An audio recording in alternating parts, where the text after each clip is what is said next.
Colonel जी.जे. हाइले के अनुसार शासन तंत्र की जो व्यवस्था भारत में लागू है, वो जनता के चरित्र उत्थान की दृष्टि से नहीं बनाई गई है। वर्तमान शिक्षा व्यवस्था ने कुछ व्यक्तियों को मात्र अधिक शिक्षित करने के अलावा कुछ नहीं किया, जबकि बहुसंख्य वैसे ही अनभिज्ञ बने और उनकी निर्भरता कुछ शिक्षित व्यक्तियों की दया पर है। असल में यह ब्राह्मण प्रभुत्व वाली अनैतिक नीति का ही विस्तार है, जिसके स्वरूप भारतीय सभ्यता का विकास अवरुद्ध रहा। कोई अन्य कारण इसके लिए जिम्मेदार नहीं। एक और मैं कोट करना चाहूं होमर की शब्द। होमर कहते हैं, जिस दिन किसी व्यक्ति को दास बना लिया जाता है, उसी दिन से उसके आधे सद्गुण गायब हो जाते हैं। साथियों, नमस्कार। मैं शिवमंगल बिलासपुर छत्तीसगढ़ से आज आपके सामने फिर एक बार मैं उपस्थित हुआ हूं। आज 3 जनवरी 2022। आज बहुजन समाज की, या यूं कहें दलित समाज के उत्प्रेरक आदर्श, जिन्होंने भारतीय समाज में जो काम किया है, वो हमेशा अविस्मरणीय रहेगा। मैं ऐसे एक शख्स की बात करने जा रहा हूं, जिन्हें आज की विकास यात्रा में नकारा नहीं जा सकता। कोई भी समाज जब तक विकास नहीं कर सकता है, जब तक वो शिक्षित न हो और उसे अपने समाज का इतिहास ज्ञात न हो। जब हमारा इतिहास ज्ञात होता है और जब हम शिक्षित होते हैं, तो उन परिस्थितियों से, या यूं कहिए उन विषम परिस्थितियों से निकलने का हम प्रयास करते हैं। यदि हमारे साथ या हमारे पास सारे संसाधन मौजूद हों, तो किंचित भी हम ये प्रयास नहीं करते हैं कि हम इस वस्तु स्थिति से बाहर जाएं, अथवा वो समाज, वो व्यक्ति, वो प्राणी यही सोचता रहता है कि इस समय जो हमारे पास विलासिता और जीवन उपभोग के संसाधन मौजूद हैं, यही हमारे लिए सर्वथा अनुकूल। तो अब सोचते हैं, या हम उस बात की तथ्यपरक बात करते हैं, जिसको जिसके विषय में आज 3 जनवरी पर हम चर्चा करने के लिए, उनके विषय में कुछ कहने के लिए, उनके विषय में आप सबको बताने के लिए मैं ये विषय लेकर के आया। आज सोशल मीडिया, टेलीविज़न और जितनी सोशल मीडिया के माध्यम से हम किसी न किसी महापुरुष के विषय में पढ़ते रहते हैं, सुनते रहते हैं और कमेंट्स आते रहते हैं। तो ये सारी जो सोशल मीडिया के माध्यम से हमारे पास ज्ञान आता है, वो आधा-अधूरा और तथ्यपरक नहीं रहता। तो मैं आप सबको एक बात फिर कोट करना चाहूँगा। आज 3 जनवरी को माता सावित्रीबाई फुले का जन्मदिन है। सबसे पहले बहुजन समाज के लोगों को माता सावित्रीबाई फुले के जन्मदिन की बहुत सारी बधाइयाँ और शुभकामनाएँ। क्योंकि माता सावित्रीबाई फुले के विषय में पढ़िए और जानिए कि 19वीं सदी में एक महिला ने जो काम किया है, उस समय क्या एक ही महिला रही होगी समाज में? बहुत सारे लोग रहे होंगे। लेकिन जिस तरह कहा जाता है कि सेना में सिपाही तो बहुत होते हैं, इतिहास सिर्फ जो है सेना नायक का लिखा जाता है।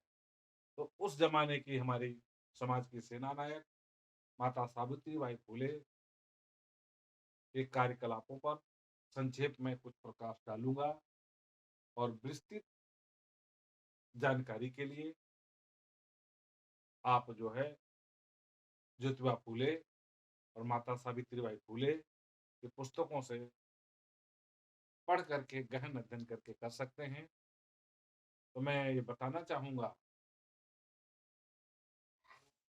कि माता सावित्रीबाई फुले ने शिक्षा के क्षेत्र में जो कार्य किए हैं, वो बहुत ही कम लोग जानते होंगे। शिक्षित व्यक्ति तो जानता है, लेकिन जिसने शिक्षा से वंचित रहा है, वो माता सावित्रीबाई फुले के विषय में नहीं जानता होगा। तो मैं उन लोगों को इस वीडियो के माध्यम से ये बताना चाहता हूँ, आज भारतीय समाज में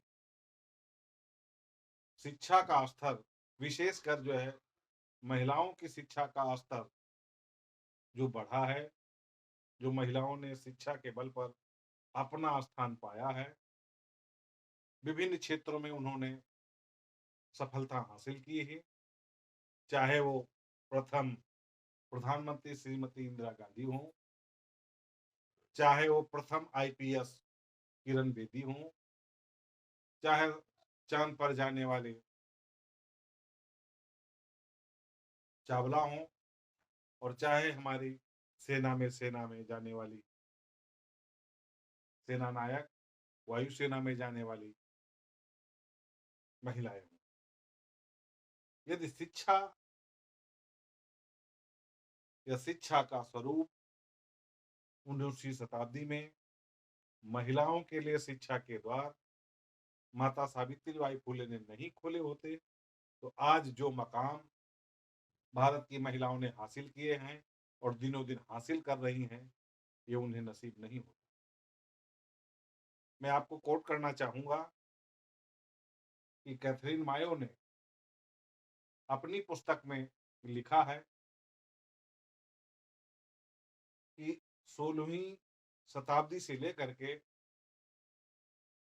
19वीं शताब्दी तक महिलाओं की जो दशा थी, वो बहुत ही अकल्पनीय थी। आप कल्पना नहीं कर सकते थे, यही समाज, जो समाज को अपना ठेकेदार मानता है, उसने महिलाओं को शिक्षा की बात तो दूर रखो, उसे उपभोग की वस्तु से ज़्यादा कुछ नहीं समझा था जाता था। ना वो समाज में के बाहर निकल सकती थी, ना वो अपनी बात कह सकती थी, चाहे माता-पिता से हो या ससुराल में जा कर के उसका पति हो, सास और ससुर हो, अन्य रिश्तेदार। सिर्फ़ उस पर जो है आदेश थोपे जाते थे, महिलाएँ उन आदेशों को मानने को बाध्य होती थी। चाहे माँ के रूप में हो, चाहे बेटी के रूप में हो, चाहे पत्नी के रूप में हो, चाहे बहन के रूप में है, चाहे जिस रूप में महिला हो, उसे सिर्फ़ आदेश दिया जाता था, तुम्हें ये नहीं करना है, तुम ये मत करो। सिर्फ़ इसके अलावा उसे ये कभी नहीं स्वतंत्रता दी गई कि तुम्हारी इस समाज में कुछ इच्छाएँ हैं, तुम्हारे भी पुरुषों के समान अधिकार। इन सब विषम परिस्थितियों को कैथरीन मायो अपनी पुस्तक मदर इंडिया में लिखती हैं और जिन सज्जनों को इसमें उत्सुकता हो, वो सम्यक प्रकाशन से कैथरीन मायो की पुस्तक मदर इंडिया मंगा करके पढ़ सकते हैं। कीमत ज़्यादा नहीं है, लगभग ₹400 की होगी।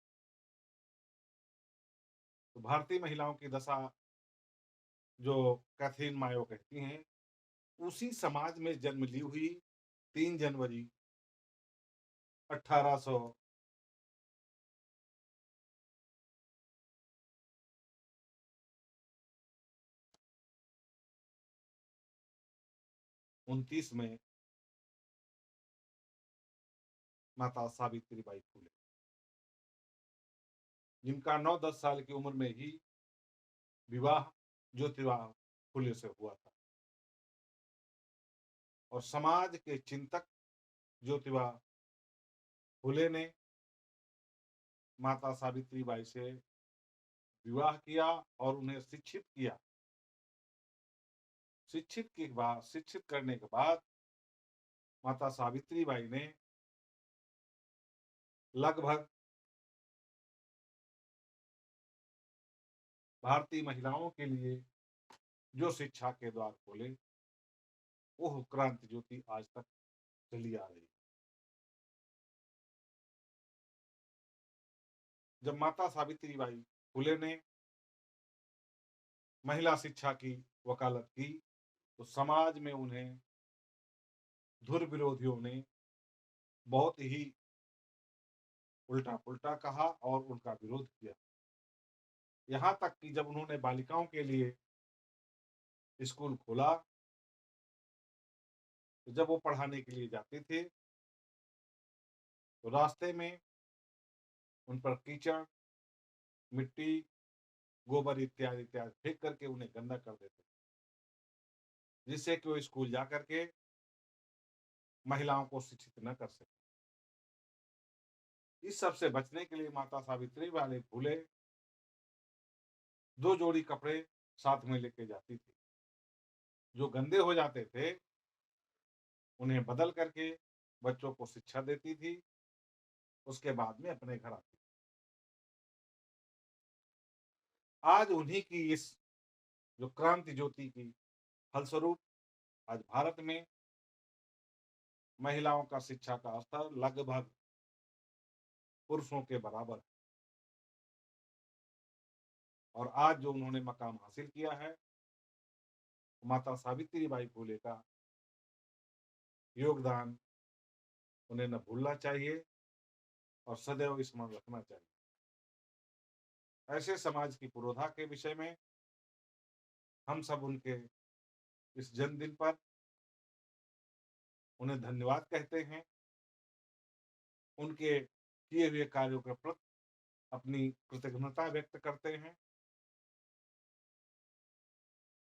शिक्षा की ज्योति जगाने वाली माता सावित्रीबाई फुले को एक बार उन्हें नमन, कोटि-कोटि नमन। मैं चाहता हूँ कि सभी लोग माता सावित्रीबाई फुले का इतिहास को पढ़ें और जानें। ऐसी नारी शक्ति को सशक्तिकरण की केंद्र बिंदु में लाने वाली माता सावित्रीबाई फुले को कोटि-कोटि नमन। धन्यवाद। जय भीम, जय भारत, जय संविधान। भवत सब मंगलम।